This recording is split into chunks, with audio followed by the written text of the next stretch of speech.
Hello all, my name is Krishnak and welcome to my YouTube channel. So guys, in my previous video, I'd shown you how you can actually automate everything, like feature engineering, feature selection with the help of Pycaret.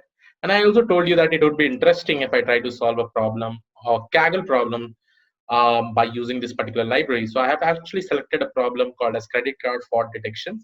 And remember guys, this particular problem statement, why I have selected it, because understand that this particular problem has imbalanced data set. So I wanted to check whether this particular library will handle imbalanced data set properly or not. Okay, and whether it can directly create a model considering the imbalanced data set itself, right? So what I've done is that I've created a kernel over here. So what you can do is that just go over here, you can just click on your work, and you can see that this is my kernel. If you have not created the kernel, you can actually click on new notebook. Okay, so automatically you will be getting a page like this. Now what I've done is that quickly you can see that the data set is present inside this credit card.csv, and if you have actually worked in Kaggle, and if you're using that particular specific kernel that is available in the Kaggle, like this folder structure you'll be getting, the output needs to be saved over here, right? So let's go and see that how quickly we can actually do something with respect to this particular problem statement. So I have imported pandas as PD, and make sure that guys, I told you, since I'm going to use Pycaret, all you have to do for the installation is that right pip install Pycaret. So the installation will take place. It will take probably 2 minutes for the installation to take place. Okay, and this kind of warning, this error that you will be getting, you don't have to worry about it. Then also it will be working fine.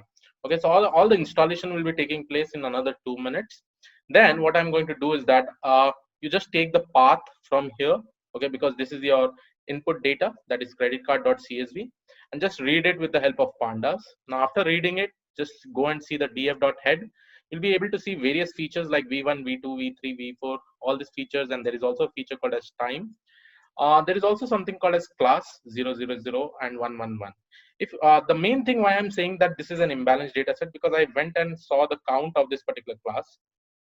So here you can see that I'm seeing the length of the record, which is having, in the whole data set, which is having zeros as the class output. The total record is 284315. That basically means that it is not a credit card fraud transaction altogether. And the class which has one is basically fraud, it is basically a fraud transaction. Okay, or you can also say that it now here clearly you can see, right, it is an imbalanced data set. You have 492, here you have 284315. So this is obviously very, very large. Now what I did is that I imported all the classification in Pycaret. Okay, and then we have to use this setup data is equal to df target is equal to class. Now how do I get this? Just go over here, click on go to pycaret.org, just go to the functions, go over here and click on compare model.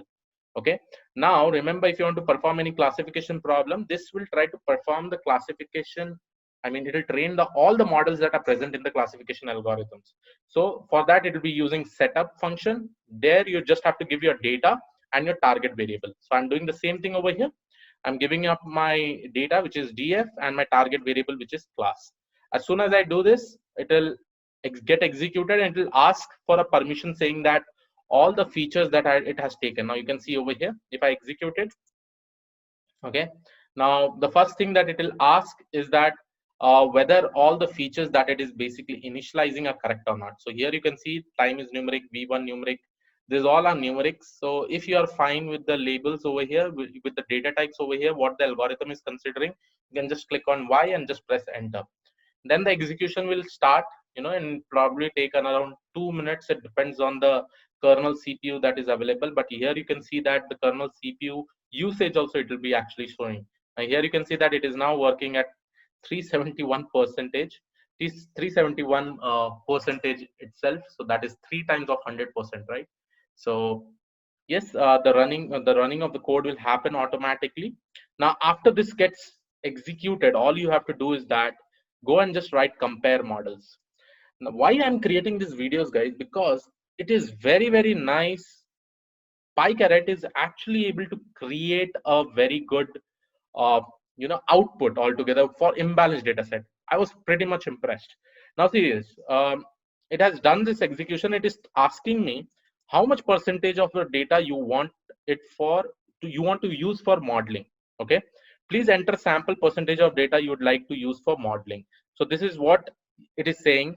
You can either write any percentage. So usually what we do is that we use 70% of the data, okay, or I can also write 0.7%. So 0.7%, because this will be used for the training purpose.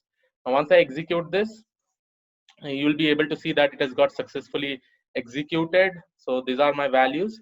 Now when I do the comparison of the models, guys, I'm getting this kind of output. You can see that it has executed for each and every algorithm that are present over here, each and every algorithm. So, and the most interesting thing is that the output is imbalanced, right? And usually when the output is imbalanced, we don't directly check accuracy. We check something called as F1 score, kappa score. Kappa score is pretty much important where your data set is completely imbalanced. Now it is selecting extreme gradient boosting as the best algorithm, right? Now I will be taking this particular model. In order to take the model, I just have to write create underscore model XGBoost. From where I'll get, just go to this Pycaret and just go and click on functions and see how we actually create models, okay? Now in the creation of the models, you'll be able to see that, suppose if it is a classification problem and if you're using extreme gradient boosting, you have to use this keyword which is called as XGBoost, okay? Now this XGBoost, if you go and click on a classification problem statement, okay? So here you can see that in the classification problem statement, you have XGBoost, okay? All you have to do is that quickly go and see the classification example. You have to use create underscore model and you have to use that XGBoost inside this. So I have done the same thing. I've used this, and this XGBoost has been trained for trend cross validation, and the kappa score is also, we are getting it very, very nice. Okay, so it is more than 0.73. If we take an average, it is somewhere around 0.84. This is for the first iteration, second iteration, third, like this. Okay, and here you can see XGBoost is your output. So this is the model that has been selected with all the features. You can also do hyperparameter tuning for this, hyper tune your model by again using Pycaret. Just go to the functions and just click on tune model. Okay, in tune model, you'll be able to see that how do you hyper tune your model, and for that you have another inbuilt function which is called as tune model. Okay, just select this quickly, use this over here, and inside this I'm just going to give XGBoost. Okay, again XGBoost, and let me just write it out as model is equal to. So probably this execution will take some time. It again depends on the CPU coverage, how much it is taking. So here again, if you just click on this, the CPU is somewhere around 398% percentage. So it will probably take some time. And this again, hyperparameter tuning takes place with respect to different cross validation. But this is how quickly and the wonderful result that I've got over here, right? Considering the F1 and kappa score, I'm pretty much impressed with the Pycaret library because it is handling the imbalanced data set in a very, very good way. Okay, because this is a hugely imbalanced data set. You can see the total count is somewhere around 2,84,000. Here we have just 492 records for one, right? So probably this will take some time, and then you'll be able to see in your model what is the parameters that I got selected, and you can also definitely try it out. Okay, so yes, this was a small video regarding to show you that how credit card fraud detection. Suppose if you are confused somewhere regarding the imbalanced data set, I'd suggest just try it with Pycaret. I know you all can do it by yourself also, but if you are really looking for a quick solution, just go with this and you'll be able to do it. So yes, this was all about this particular video. I hope you like it. Please do subscribe to the channel if you're not already subscribed. I'll see you on the next video. Have a great day. Thank you one and all. Bye bye.